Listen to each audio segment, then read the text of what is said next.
So in all of the Epstein files, what is the craziest email that you feel like everybody missed? The most interesting email is this connection of the House of Rothschild to Jeffrey Epstein. And what we find in the article, as you guys can see, Ariane de Rothschild sending thousands of emails there to Jeffrey Epstein. She is at the head of this bank in Switzerland, Edmond de Rothschild. Edmond de Rothschild, at the time, was facing a lawsuit or a problem with the Department of Justice. In America. And in America. The Department of Justice was alleging that Edmond de Rothschild, the bank in Switzerland, was helping wealthy Americans dodge taxes. So what they decide is that they'll pay a fine. Now, to negotiate that settlement, they hire two individuals, Kathy Rumler and Jeffrey Epstein.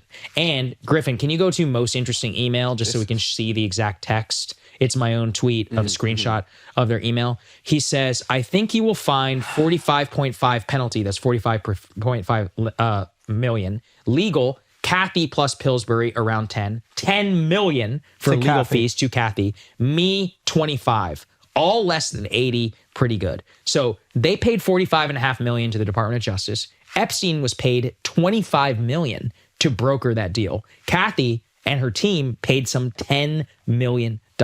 Now, by the way, the reason why this what puts it all together for me is you have the Rothschilds, this famous storied family in the history of Europe, and you have them negotiating with our Justice Department, the American Justice Department. Who do you hire? Normal people in Washington, again, I'm from Washington. I know how this works. There are 10 law firms which you hire. You don't hire Jeffrey Epstein unless you're hiring him for a reason. And when you hire him for that reason, it was to negotiate with the DOJ. Now, who's he negotiating with on behalf? What influence does he have? You have the former White House Deputy Chief of Staff to President Obama working for you. And what you do is you get that settlement knocked down. How did that happen? That's the story for me. The House of Rothschild, Jeffrey Epstein, Swiss banks. This is where, by the way, what did I talk about earlier? Epstein's influence and money laundering. Now, does Swiss banks maybe have anything to do with that? No. Right? Oh, it would never, right? They would never engage in the movement and the housing of dirty money. Like, this is my point. Swiss? Well, they are honest. They're honest in their silence, good right? Yeah. Swiss? They'll take money from anybody, but they'll take credit too. Yeah, yeah. Right? Definitely. What do we know the Swiss for? That is my thing. What do we know the Swiss for? What? Credit? Chocolate. Oh, yeah, chocolat. Right. There's not a single fucking cocoa tree in Switzerland. Is that true? Of course not. I didn't know that. Yeah. Yeah. I'm trying to think about it. I only went there once. It's a great country. You'll never see one. Yeah. Because it doesn't grow there. No, but I'm saying it's grown inside. But how did they get the expertise of chocolate?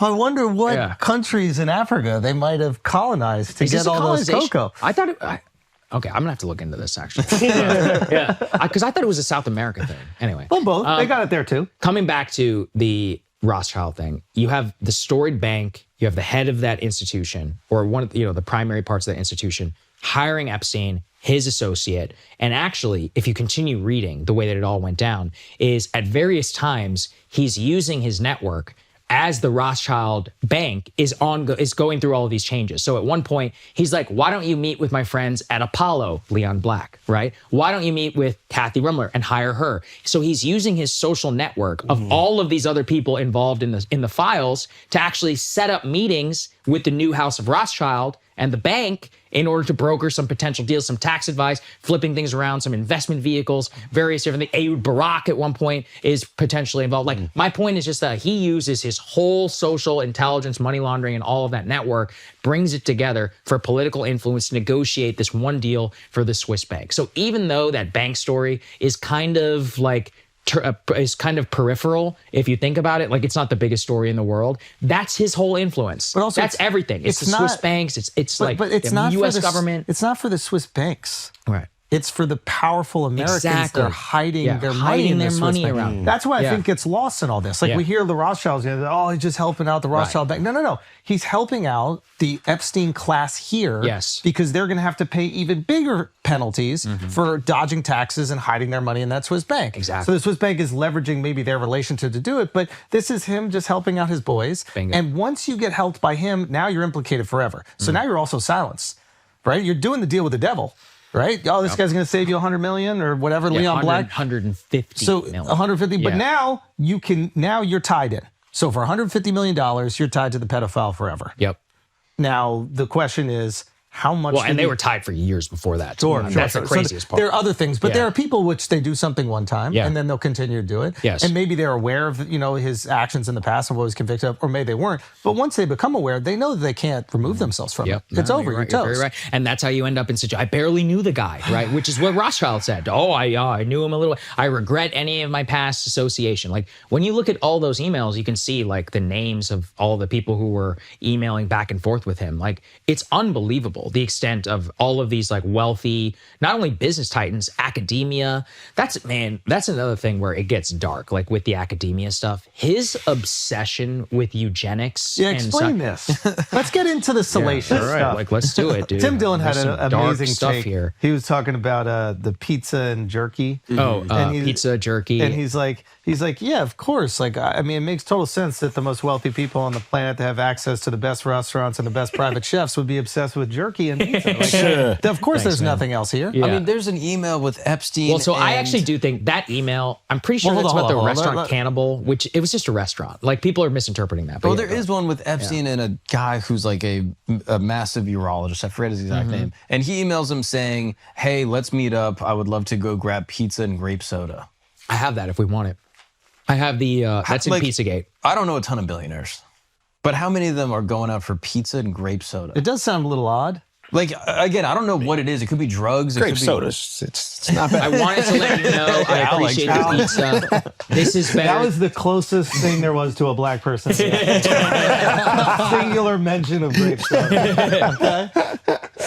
Yeah, I wanted to let you know in the crew, we really appreciate the pizza today. Thank you for letting us do that. Next, you mean radiating with a soft glow, look of bliss. Yeah, that's the pizza, ... Let's go. Come on. What else do we have? That's This better one. than a Chinese cookie. This is better Nobody than a calls Chinese them cookie. cookies. See attached. Let's go for pizza and grape soda again. No one else can understand. Go no.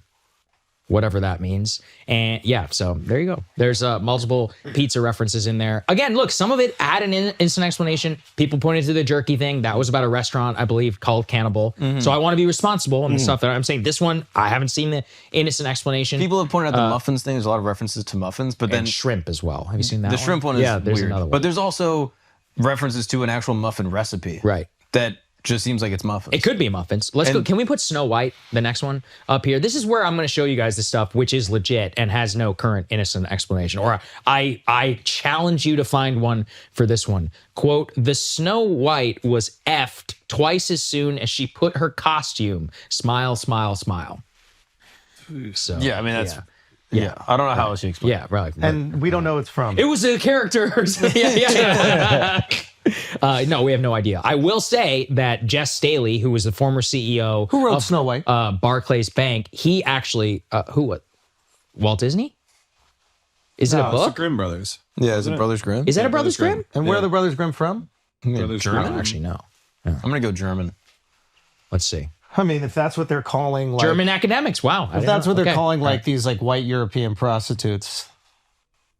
Snow White. Well, anyway, forgot on the Snow White thing. The Snow White, there was How a old is Snow reference. White? There was a reference to Snow White by Jess Staley, where he said Snow White, something like, what can you find it, Griffin? Jess Staley, that he was the former CEO of Barclays Bank. He actually resigned because of Epstein. And previously he worked at JP Morgan, and he was at the nexus with Epstein. They exchanged like hundreds of emails, but he previously had made a statement about meeting Snow White, or he's like, Snow White says hi. So maybe Snow White was one of these, yeah, there you go, right there. Maybe, what did he say? He sent an email, answered Beauty and the Beast. Say hi to Snow White. Oh, well, yeah, say hi to Snow White. What character would you like next? Epstein responded. Staley replied, Beauty and the Beast. Actually, now that I look at the date in July 2010, can you go back to mine? That might be the same timeline, isn't it? July. Oh, yeah, very good. July 2010. So maybe we just solved something right here. Anyway, we're not alleging anything, Mr. Staley and his lawyers, until his name is redacted. But you could put those two things together for yourself. So he had a favorite, and then he would dress her up as children from. Can we put hairy coconuts up there? This is another one. Here we go. I mean, this is reassuring to all the people that texts and use like emojis, like snow and leaves and stuff like that. They'll never figure it out. You'll get away with it, guys. I ordered sweet young coconuts from Thailand for you. They just arrived. Very yummy. I was going to ship them to you in Paris, but I hear you are coming back, so I will send them to 71st with Sarah. Just so you don't have to drink juices from old hairy things. Oh, God. No, I think that's about coconuts. Yeah, I could be. I don't know. I'm just...